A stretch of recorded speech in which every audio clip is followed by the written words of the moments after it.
In August 1944, as the Allies advanced towards Paris, Hitler ordered General Dietrich Von Choltitz to destroy Paris.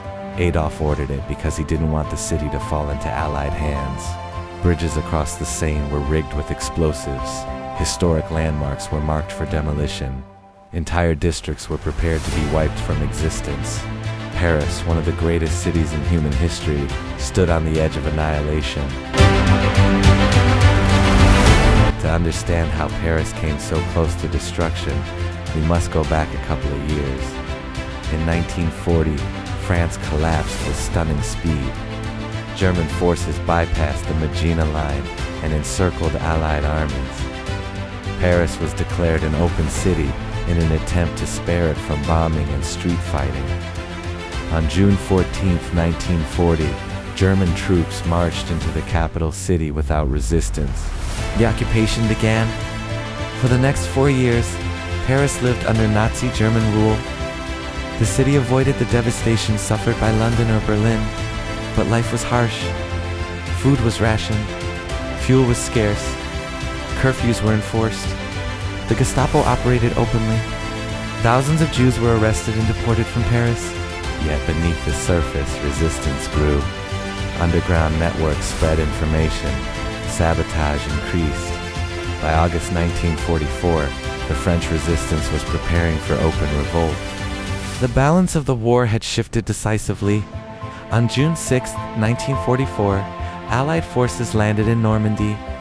After weeks of brutal fighting, they broke out of the beachhead and advanced rapidly across France. German armies were collapsing. Paris now lay directly in the path of the Allied advance. For Adolf Hitler, this was intolerable. Hitler viewed Paris as more than a city. He even visited it in 1940. Its liberation would be a powerful symbol of Allied victory. If the Germans could not hold it, Hitler believed it must be destroyed. He ordered Paris prepared for demolition. To carry this out, Hitler relied on the military governor of Paris, Dietrich Von Choltitz. Dietrich received direct instructions to prepare Paris for destruction. Explosives were placed beneath bridges crossing the Seine, Notre Dame, the Louvre railway stations, and government buildings were all marked as targets. Hitler repeatedly demanded updates, asking if the city was burning. But Paris was not burning. Dietrich von Choltitz was no resistance hero.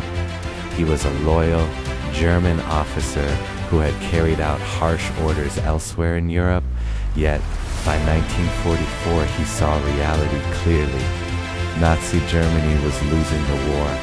German forces in France were isolated. Destroying Paris would serve no military purpose.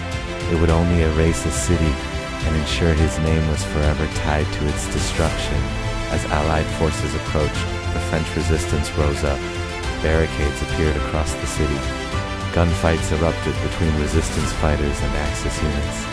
Paris teetered on the brink of chaos. If Hitler's orders were carried out now, the destruction would be absolute. Instead, von Choltitz delayed. He stalled. He avoided giving the final command. Free French forces under General Philippe Leclerc raced toward Paris. American units followed close behind. Time was running out.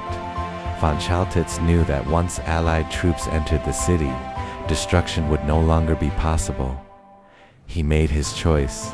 On August 25, 1944, Free French and Allied forces entered Paris. German resistance collapsed. Von Choltitz formally surrendered the city and was taken as a prisoner of war until 1947. Anyway, Paris was liberated and largely intact. When the Führer learned the city still stood, he was furious. But it was too late. Paris survived World War II not because it was untouchable, but because destruction was refused. Refused by a general who chose realism over fanaticism.